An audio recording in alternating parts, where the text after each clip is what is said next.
Telangana municipal ఎన్నికల్లో Congress party సత్తా చాటుతోంది. మొత్తంగా 48 మున్సిపాలిటీలను ఇప్పటివరకు కాంగ్రెస్ గెలుచుకుంది.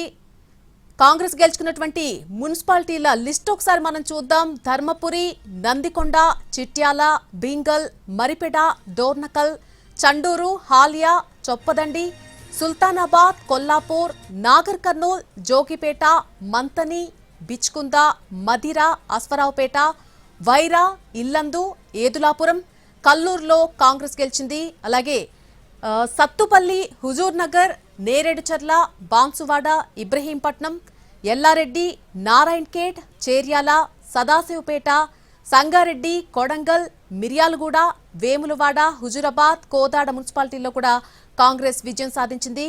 ఇంకా హుస్నాబాద్, అలాగే పెద్దపల్లి, కోస్గి, మద్దూరు, స్టేషన్ గన్పూర్, గద్వాల, ములుగు, కొత్తకోట, రామాయంపేట, పెబ్బేరు, ఆర్మూర్లో కూడా కాంగ్రెస్ విజయం సాధించింది.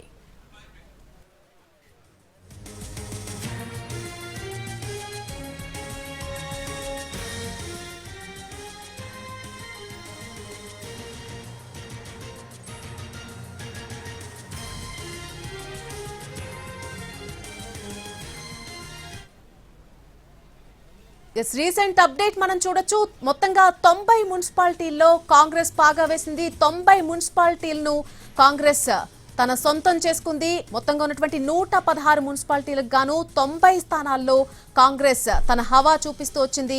మొదటి నుంచి కూడా ముందంజలో ఉన్నప్పటికీ 90 స్థానాలను కైవసం చేసుకుంటుందా?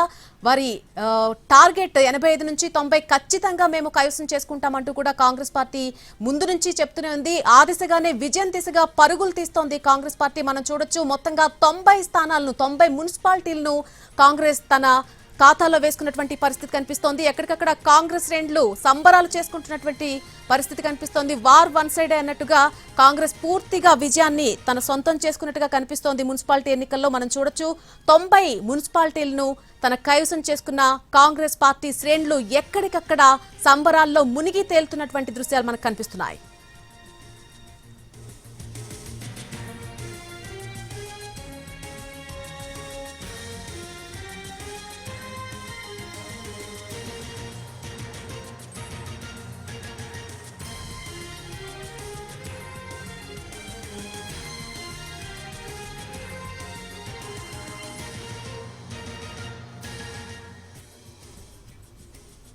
రీసెంట్ అప్డేట్ మనం చూస్తున్నాం. మొత్తంగా 90 మున్సిపాలిటీలను తన సొంతం చేసుకుంది కాంగ్రెస్ పార్టీ. ఎక్కడికక్కడ గెలుపు బావుట ఎగురవేస్తోంది. మున్సిపాలిటీ ఎన్నికల్లో కాంగ్రెస్ పార్టీ మొదటి నుంచి చెప్పినట్టుగానే ఖచ్చితంగా 85 నుంచి 90కి పైగా మున్సిపాలిటీలు కాంగ్రెస్ పార్టీ సొంతం అవుతాయంటూ కూడా కాంగ్రెస్ పార్టీ సభ్యులు చెబుతూనే ఉన్నారు. దానికి తగ్గట్టుగానే అంతకు మించి అన్నట్టుగా హస్తం పార్టీ విజయం దిశగా దూసుకుపోతున్నటువంటి పరిస్థితులు కనిపిస్తున్నాయి. ఎక్కడికక్కడ కాంగ్రెస్ శ్రేణులు సంబరాల్లో మునిగి తేలుతున్నటువంటి దృశ్యాలు మనం చూడొచ్చు. మున్సిపాలిటీ ఎన్నికల్లో హస్తం పార్టీ తన హవా కొనసాగిస్తూనే ఉంది మొదటి నుంచి కూడా. ఇప్పటికి రిజల్ట్ కంప్లీట్ గా మనం చూసినట్టయితే ఇప్పటికీ స్పష్టత వచ్చిన స్థానాలు 90 స్థానాలు కాంగ్రెస్ పార్టీ కైవసం చేసుకున్నట్టుగా కనిపిస్తోంది.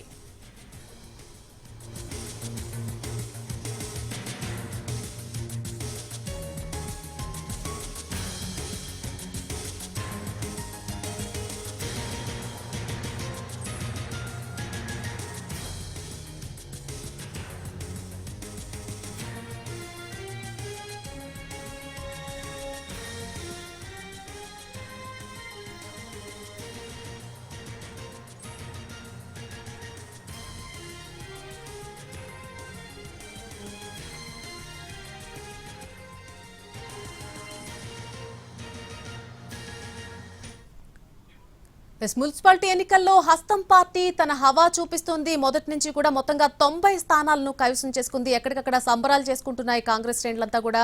ఇక సంగారెడ్డి నుంచి పూర్తి అప్డేట్ మా ప్రతినిధి శ్రీనివాస్ లైవ్ లో జాయిన్ అవుతున్నారు అందించడానికి. శ్రీనివాస్, ఎక్కడికక్కడ తన హవా చూపిస్తూనే వచ్చింది మొదటి నుంచి కూడా కాంగ్రెస్ పార్టీ. దానికి తగ్గట్టుగానే 90 స్థానాలను ఇప్పటివరకు కైవసం చేసుకుంది కాంగ్రెస్. సో ఎలాంటి సంబరాల్లో మునిగి తేలుతున్నాయి కాంగ్రెస్ శ్రేణులంతా కూడా? పూర్తి అప్డేట్ ఏంటి? ఇంకా ఎంత టైం ఉంది పూర్తి కౌంటింగ్ ప్రక్రియ కంప్లీట్ కావడానికి?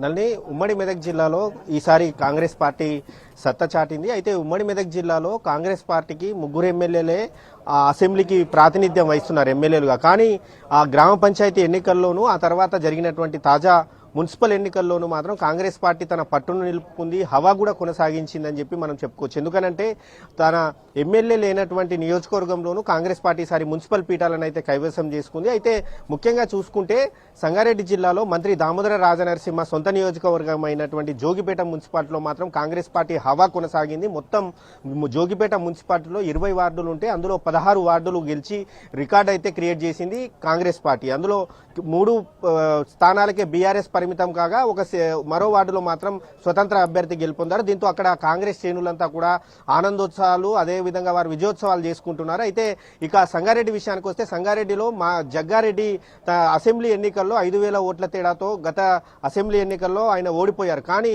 ఆ గ్రామ పంచాయతీ ఎన్నికల్లోనూ ఇటు కాంగ్రెస్ పార్టీకి మంచి ఫలితాలు వచ్చాయి. ఆ తర్వాత జరిగినటువంటి ఇప్పుడు మున్సిపల్ ఎన్నికల్లోనూ సంగారెడ్డి నియోజకవర్గంలో ఉన్నటువంటి 2 మున్సిపాలిటీలు ఏవైతే ఉన్నాయో సంగారెడ్డి మున్సిపాలిటీ అలాగే సదాశివపేట మున్సిపాలిటీ, ఇవి 2 కూడా మేజర్ మున్సిపాలిటీలు. ఈ 2 మేజర్ మున్సిపాలిటీలు మాత్రం కాంగ్రెస్ పార్టీ కైవసం చేసుకుని ఇక్కడ ఉన్నటువంటి బీఆర్ఎస్ సిట్టింగ్ ఎమ్మెల్యేకు మాత్రం కాంగ్రెస్ పార్టీ షాక్ ఇచ్చింది.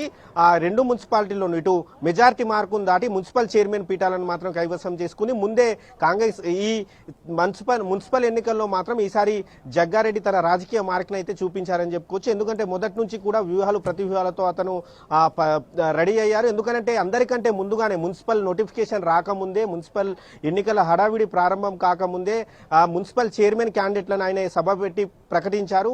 2 మున్సిపాలిటీలకు సంబంధించి క్యాండిడేట్లు ప్రకటించి ఆ తర్వాత వార్డుల్లో అభ్యర్థులను ఎవరైతే అక్కడ ఉన్నటువంటి స్థానిక నాయకులు కావచ్చు, పార్టీ కార్యకర్తలు కావచ్చు, ఎవరైతే గెలిచే అభ్యర్థులు ఉంటారో వారిని ఎంపిక చేసుకోవాలని చెప్పి జగ్గారెడ్డి అభ్యర్థుల ఎంపిక అక్కడ ఉన్నటువంటి జనాలు అక్కడ ఉన్నటువంటి కార్యకర్తలకే వదిలేశారు. దీంతో ఎవరైతే ప్రజల్లో జనాదరణ ఉన్నటువంటి కార్యకర్త ఎవరైతే ఉన్నారో అతన్నే అభ్యర్థిగా ఈసారి కాంగ్రెస్ పార్టీ నుంచి టికెట్ ఇచ్చింది. దీంతో ఈసారి సదాశివపేట మున్సిపాలిటీలో మొత్తం 26 వార్డులు ఉంటే అందులో ఇప్పటికే 16 మున్సిపాలిటీలను మాత్రం కాంగ్రెస్ పార్టీ కైవసం చేసుకుంది. ఇక సంగారెడ్డి విషయానికి వస్తే సంగారెడ్డి మున్సిపాలిటీలో మొత్తం 38 వార్డులు ఉంటే 20కి పైగా వార్డు స్థానాలను కాంగ్రెస్ పార్టీ కైవసం చేసుకుంది. దీంతో ఏ పార్టీ మద్దతు లేకుండానే మామూలుగా మొదటి నుంచి ఇటు ఎంఐఎం అసదుద్దీన్ కావచ్చు, అక్బరుద్దీన్ వారు చెప్తూనే ఉన్నారు ఖచ్చితంగా సంగారెడ్డిలో కాంగ్రెస్ ఒకవేళ మున్సిపల్ చైర్మన్ పీఠంలో తమ కీలకమైనటువంటి పాత్ర పోషిస్తాము, వైస్ చైర్మన్ పదవి కూడా తామే తీసుకుంటామని చెప్పి ఎంఐఎం ధీమా వ్యక్తం చేసింది. కానీ అటువంటి ఎంఐఎం పార్టీ సంగారెడ్డిలో మైనారిటీలు ఎక్కువ ఉన్న చోట కేవలం ఒక స్థానానికి పరిమితమై కాంగ్రెస్ పార్టీ మాత్రం 20 స్థానాలకు పైగా కైవసం చేసుకుంది. ఇక జహీరాబాద్కి వెళ్తే కనుక జహీరాబాద్లోనూ ఈసారి కోహిర్లో మొదటి నుంచి బీఆర్ఎస్ పార్టీ వస్తుందని చెప్పి అందరూ అనుకున్నారు. అక్కడ బీఆర్ఎస్ పార్టీదే మున్సిపల్ పీఠం అని కూడా గెస్ చేశారు. కానీ ఒక్కసారిగా ఫలితాలు మాత్రం తారుమారయ్యాయి. అక్కడ ఫలితాల్లో కాంగ్రెస్ పార్టీ హావా కొనసాగించింది. ఇక జహీరాబాద్ మున్సిపాలిటీకి వెళ్తే జహీరాబాద్ మున్సిపాలిటీలో మొత్తం 37 వార్డులు ఉంటే మాత్రం చాలా హంగు ఫలితం అయితే వచ్చింది. ఎందుకంటే అక్కడ ఉన్నటువంటి 37 వార్డుల్లో కాంగ్రెస్ పార్టీ బీఆర్ఎస్ పార్టీ మధ్య ఒక వార్డు తేడాతో మాత్రం అసలు అది హంగేర్పడింది. దీంతో అక్కడ మున్సిపల్ పీఠం ఎవరికి దక్కుతుందన్న ఉత్కంఠ అయితే నెలకొంది. అలాగే ఇటు నర్సాపూర్లో గత కొన్నేళ్లుగా కూడా మున్సిపాలిటీలో అసలు కాంగ్రెస్ పార్టీకి సరైనటువంటి ప్రాధాన్యత లేదు. కానీ ఈసారి ఏకంగా 6 వార్డుల్లో ఇటు కాంగ్రెస్ పార్టీ అభ్యర్థులు గెలుపొందారు. అయితే 15వ వార్డులో మాత్రం ఇటు కాంగ్రెస్ పార్టీ బీఆర్ఎస్ పార్టీ అభ్యర్థికి సమాన ఓట్లు వచ్చాయి. సమాన ఓట్లు రావడంతో మాత్రం వారిద్దరికి రికౌంటింగ్ చేశారు. రికౌంటింగ్ చేసినా కూడా సమాన ఓట్లు రావడంతో మాత్రం టాస్ ద్వారా అయితే విజేతను నిర్ణయించారు. టాస్ లో బీఆర్ఎస్ పార్టీకి చెందినటువంటి అభ్యర్థి గెలుపొందడంతో మాత్రం బీఆర్ఎస్ పార్టీ 5 స్థానాలకు గెలుచుకుంది, కాంగ్రెస్ పార్టీ 6 స్థానాలు గెలుచుకుంది, బీజేపీ పార్టీ 4 స్థానాలు గెలుచుకుంది. దీంతో ఎవరికి కూడా స్పష్టమైనటువంటి మెజారిటీ అయితే ఇవ్వలేదు నర్సాపూర్లో. దీంతో అక్కడ కూడా హంగ్ ఏర్పడింది. ఒకవేళ అక్కడ ఉన్నటువంటి Narsapur MLA Sunitha Laxma Reddy ex officio vote ద్వారా అయినా కూడా నర్సాపూర్ మున్సిపల్ పీఠాన్ని కైవసం చేసుకోవాలని అనుకున్నా కూడా అప్పటికీ కూడా కాంగ్రెస్ పార్టీ 7 స్థానాలకే పరిమితం అయ్యే అవకాశం ఉండడంతో మాత్రం మరో వార్డు గెలిస్తేనే కనుక అక్కడ వారు మున్సిపల్ పీఠాన్ని కైవసం చేసుకునే అవకాశం లేకపోలేదు. ఇటు మెదక్లోనూ కాంగ్రెస్ పార్టీ బీఆర్ఎస్ పార్టీ మధ్య అయితే పోట కొనసాగుతుంది. ఓవరాల్ గా చూసుకుంటే మాత్రం ఈసారి ఉమ్మడి మెదక్ జిల్లాలో మున్సిపల్ ఎన్నికల్లో మాత్రం కాంగ్రెస్ పార్టీ అయితే మెరుగైన ఫలితాలు సాధించింది.